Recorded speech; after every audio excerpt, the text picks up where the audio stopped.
Hello everyone. I am your mentor Tejal Khandelwal and you are watching Tejal Khandelwal Study Center. I hope that you have written two questions on the previous video discussion that was about transition India's foreign policy from Nehruvianism to neoliberalism.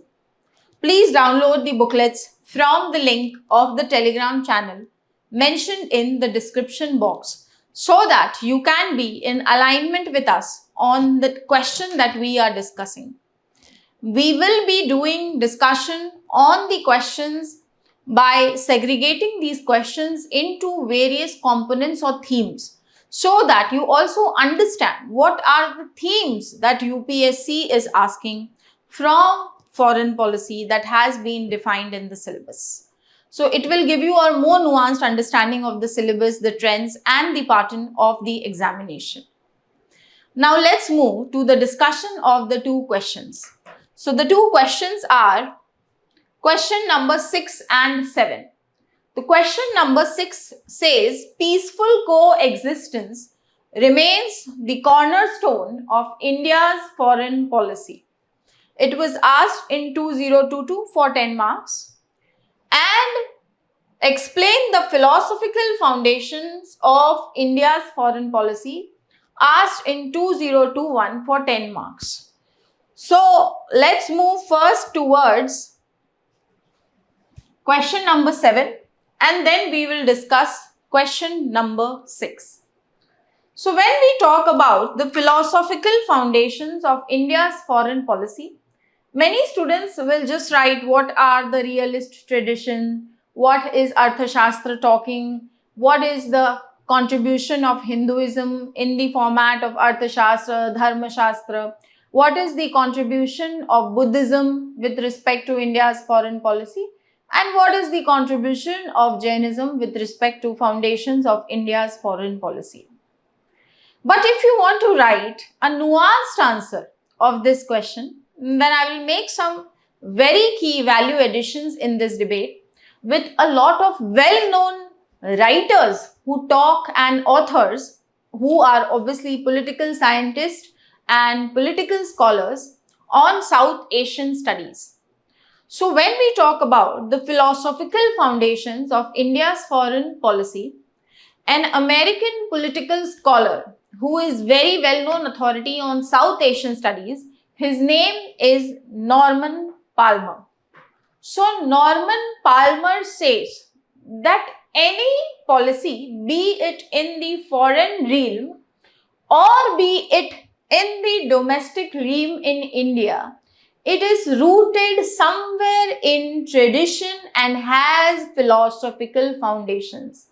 So it is this foreign policy is also one of the key tenets which has been rooted in India's India's tradition and the philosophical foundations in it. Okay, so he says that be it any foreign policy or be it any domestic policy. What is this to? Anything in India. So he is a very well-known scholar on South Asian studies. So he says that it is rooted in tradition and has obviously philosophical foundations. So we have asserted the key aspect of the question. But why is it so? What is the reason that anything that we talk about in the Indian context is rooted in tradition and philosophical foundations?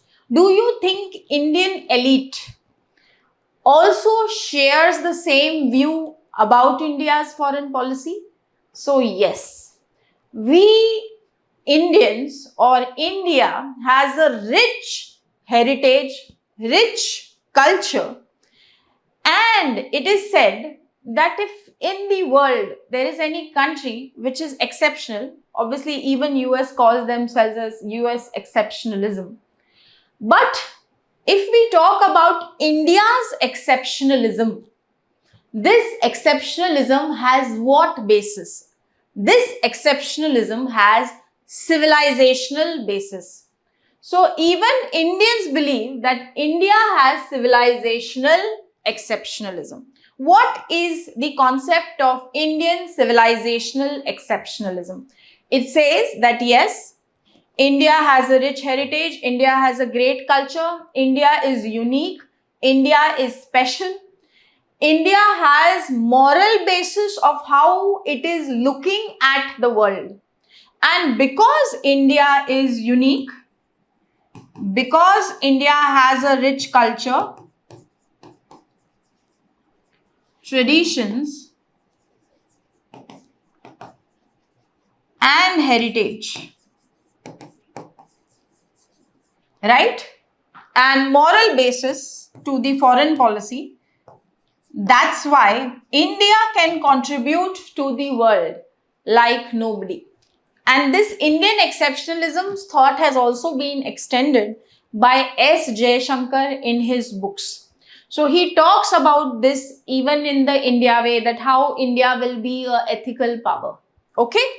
Even if, yes, we will be powerful, we will be, but our ambition is not guided to only establish hegemony in the sense or exclusivity in the sense that USA has. Okay?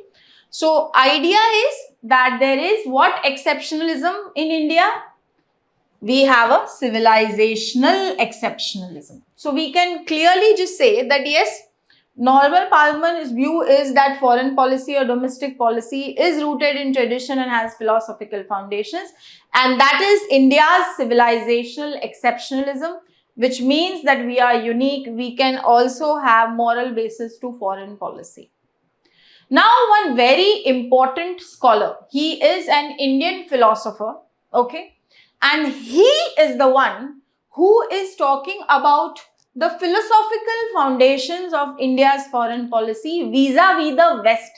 So he compares the philosophical foundations in the West and in India. So let's see what is his view with respect to India's foreign policies classification. So K.S. Murthy's work is very, very important in this regard. So we will not focus on how he has compared the West, even though I will share, that is not required in the answer, because it's a 10 marker, so we'll have to come to that space. So your first line is Norval Palmer's line. Second line is Indian exceptionalism. You can talk about what is Indian exceptionalism, and then you can say, if we want to talk about India philosophical foundations of India's foreign policy, then we can take K.S. Murthy's classification. So K.S. Murthy's classification is in two ways, and a very beautiful classification. So first he says there is realism, and second he says is idealism or moralism. So if we know, when we studied Western philosophy, right, even there we see there is idealism and realism. So idealism we see in Plato's work, then there is realism in Machiavelli's work. You know, scientific thought process is there even in Aristotle, okay? But in Indian foreign policy, how things have contributed, question is that.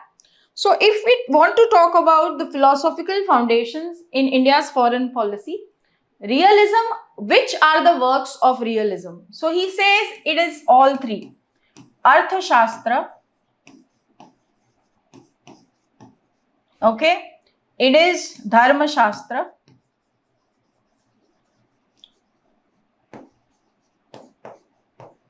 and there is Niti Shastra.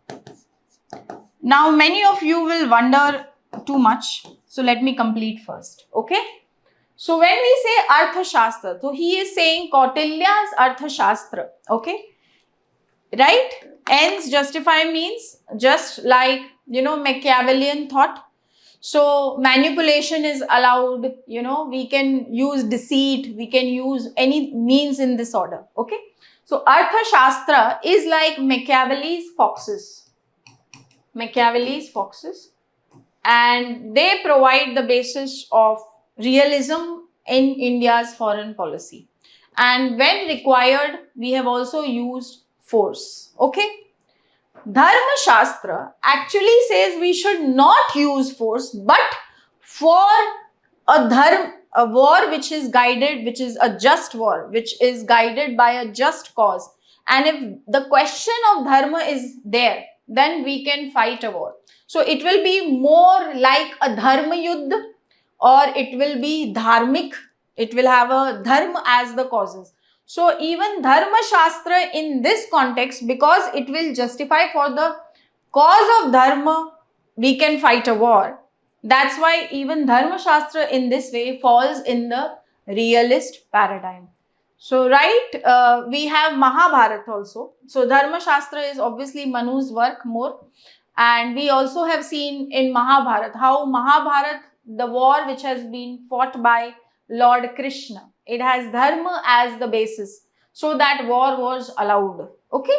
So Artha Shastra in Hindu tradition, Dharma Shastra, obviously dominated by Manu's thought, and Niti Shastra. So he says that there is realism in them. But when you write Dharma Shastra, you mention that yes, if it is caused if there is just cause, right, where the question of dharma is there, then force is allowed. Now, when we talk of idealism or moralism as the philosophical basis, right, what is the idealism and moralism in India's foreign policy is Buddhism. So we know in Buddhism that you cannot use what? You cannot use war even in order to solve conflicts. So how an individual, internal, external, we will change. So similarly, when we look at foreign relations, we need to change ourselves. We need to find peaceful ways of solving problems. So Buddhism will not justify war even in the international sphere. Okay. And then we also have Jainism, which talks about non-violence. Okay. And non-violence was something which also became the pillar of legacy of the Indian national movement. So you talk about what K.S. Murthy gives philosophical foundations are two. One is realism, the other is idealism or moralism. Arthashastra, you can talk about Kautilya, just write Mandal theory, Mandal Siddhant, other aspects, okay? How he talks about Shadgunya Niti, you can just give examples of that, don't explain too much. Dharma Shastra is in the cause of heroic war, okay?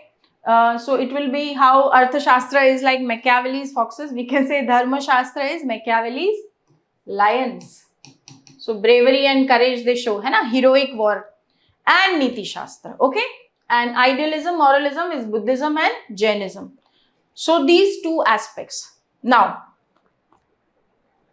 then we also talk about what? We can also give the view of Quincy Wright. So what? So Quincy Wright is also American political scientist. And what does Quincy Wright says? So Quincy Wright says, before that, yeah, K.S. Murthy, when he compares Indian philosophical foundations to India's foreign policy compared to that of the West. So, in fact, the more nuanced view with respect to no universality that is there in what? In Indian. So, India has taken multiple views with respect to what? Both sides when we talk about what? Philosophical foundations. Now let's move to what is the view of Quincy Wright. So Quincy Wright says that Indian philosophers have provided a better framework for understanding of IR than the Western ones. And why it is so? It is because unlike the West, which has been influenced by, so he says that yes, Indian philosophical foundation is more diversified.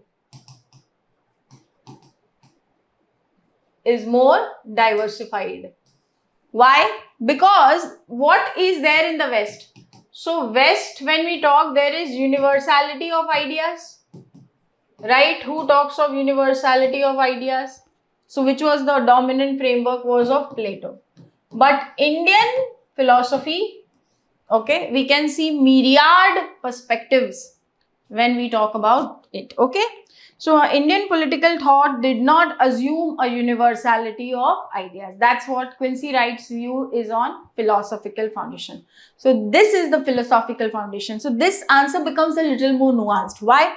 Because you are supporting your answer about giving a commentary of scholars. You are classifying it just like there is classification in the West between realism and idealism and moralism. Okay, similarly, we also can have a classification, and this classification is given by Kotha Sachidananda Murthy. KS Murthy, you can use that short name also. Okay, chalo.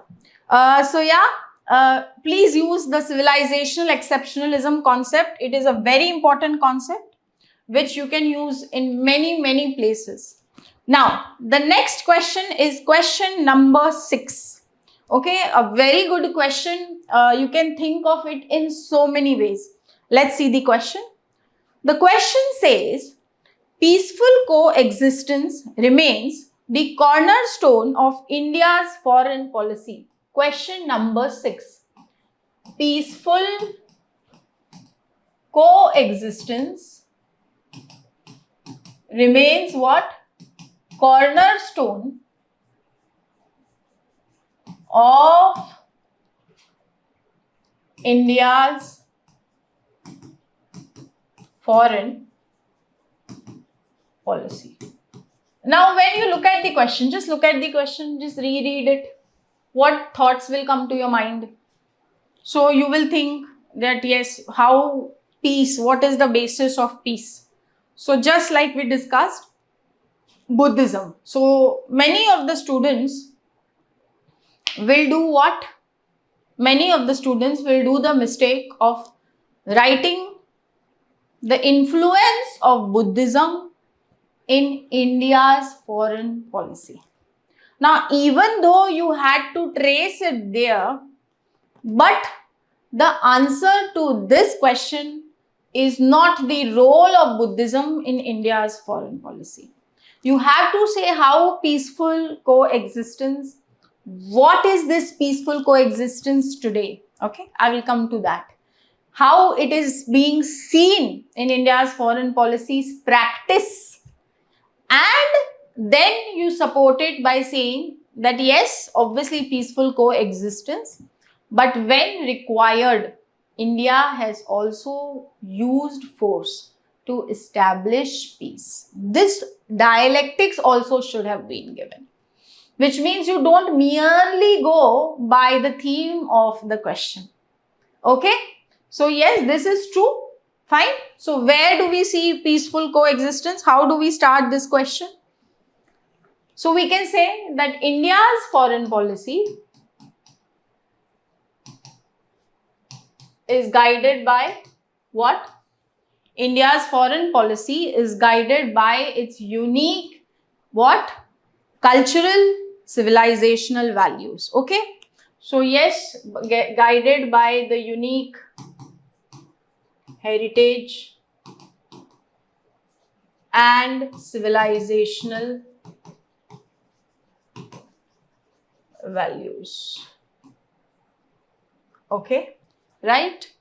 So we can say that Panchashil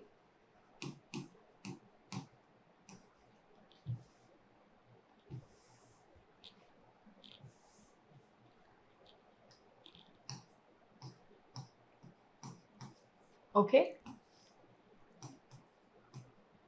Panchashil. So Panchashil is 5 conducts that an individual should do in their life. 5 aspects of good conduct, है ना? Good integrity, good character. So Panchashil in what? Buddhism is for at individual level. How Panchashil is for foreign relations. So this Panchashil, which means these 5 principles are on what? What are these for? What is Panchashil? Panchashil is for peaceful coexistence. Peaceful coexistence. And how is this peaceful coexistence established? Okay. So then we talk about how this Panchashil 5 principles of peaceful coexistence came to be adopted. We also see that, non-violence was something. Gandhiji used ahimsa, right, in the Indian national movement, and this was something that inspired whom? This inspired Nehru.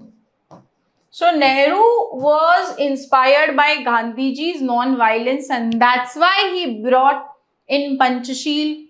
So he revived that idea from India's civilizational ethos and spoke about it, how we want it with respect to China. So we did that Panchashil agreement, right, with China for having peaceful coexistence. Now, what aspects of peaceful coexistence? We give it with example. Okay, fine. Are you with me? Now, so firstly, we will be talking about what?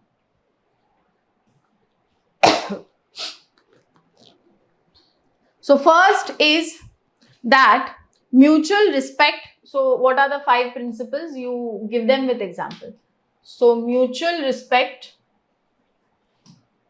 Now, even though obviously it was signed with China, we will apply it across various examples. Okay. Mutual respect for territorial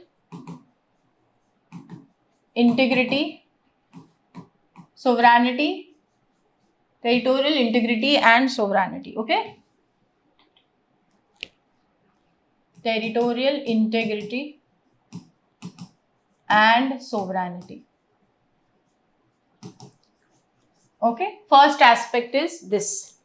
So where is it? In which examples can you say mutual respect for territorial? So first is India not joining the Belt and Road Initiative. It is because connectivity cannot be done on unilateral ways, it has to be done by consensus. So we see that India did not join BRI. Example, because of the sovereignty. India did not join BRI. Then what is the other thing? So why India-Canada relations are hampered in the last year? India-Canada relations faced challenges. Why? Because there is support for Khalistan, right, which is a challenge to India's territorial integrity and sovereignty. So there has to always be what? Mutual respect. Fine. A very good example is how India supported Mauritius claims, which was in news also. India supported Mauritius claim over Chagos archipelago. Okay. So all this, that yes, we do mutual respect for any country's territorial integrity and sovereignty. You can give these 3 examples. First aspect of Panchashil. Okay. Second aspect is non-aggression. So we never fight even if the escalation was there. So what was the non-aggression? How we resolved the Doklam crisis diplomatically? How it was handled? Doklam crisis is a very good example of non-aggression. Okay, how it was solved. Third is non-interference. Mutual non-interference. So when I say mutual non-interference, so we have what? We have seen coup in our neighborhood. India has seen what? Falling constitutional crisis in Maldives has happened. Coups have happened in Myanmar. Nepal has also faced constitutional backlash, constitutional challenges even in Sri Lanka. So give all examples of neighborhood crisis in one line. All neighborhood crisis, right? है ना? So neighborhood crisis, where all? Sri Lanka happened, Nepal happened, Maldives happened, है ना? And which other example I gave? I forgot. Yeah, Myanmar. Okay. So all four cases, non-interference in their internal affairs. Okay, so we had done Operation Cactus in 1988 only on the request of the then president of Maldives. We never intervened, we never interfered. Okay, so this can be examples of so peaceful coexistence. Then equality and mutual benefit. So when we talk of equality, we treat all small powers as well as big powers alike. We treat all of them as equal. So there is no discrimination when there is treatment for respect to other nations. And we also speak about common but differentiated responsibilities in climate change. This is guided by equity, right? You can use that also. So equality is not only sameness, it is also equity, it is also justice. All right. Then we talk about what? Mutual benefits. So all the agreements we do, West Asia, look east, relationship with ASEAN, West Asia. So look east policy to act east, right? Look west. Everything is what? Mutual benefit, right? The rising importance of Indo-Pacific, all guided by mutual benefits with the neighboring countries. So you can talk of agreements with respect to resource exploration, infrastructure, all is guided by mutual benefits. So yes, peaceful coexistence remains the cornerstone of India's foreign policy. Okay. When we talk about non-interference, you can also talk about Afghanistan. You know why? Because there is a very key idea India always says, that the Afghanistan peace process should be Afghanistan led and Afghanistan owned. So you can also talk about Afghanistan. So write just example, Afghanistan peace should be Afghan led and Afghan owned and Afghan controlled. है ना? So this will explain to the examiner that you have a lot of clarity and good application on how you are looking at the idea of peaceful coexistence. So there is no need to write about Buddhism's role here. The tracing it to Buddhism, civilizational values, India's civilizational exceptionalism first, and then moving on towards the doctrine of Panchashil, how the doctrine of Panchashil also inspired the Indian national movement. So we spoke about non-violence over there, ahimsa over there. This also inspired Nehru after independence. So he signed the Panchashil agreement with China also. So trace it like that. Then with all the aspects of peaceful coexistence, what are the 5 principles of peaceful coexistence? Expand them with examples. And now see the nuance that comes in your writing. Now you do the dialectics also. So yes, even if peaceful coexistence is there, right? What is it that India is, so you can say that Sardar Vallabhbhai Patel, Subhash Chandra Bose, they were, stalwarts, they were statesmen who also spoke about when required, we did not rule out the utility of force, right, in foreign policy. So you can also give the examples of how force was used in Goa. Okay. So when required, how surgical strike in Pakistan. So yes, peaceful existence is cornerstone, but jab required for national security, for guided by dharma, we can also use force. So you can talk about Sardar Patel, realism, okay.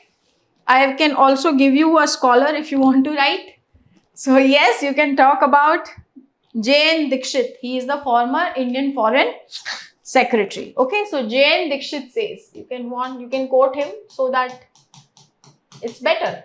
So J.N. Dixit says, Sardar Patel and Subhash Bose, Chandra Bose never ruled out the utility of force when required.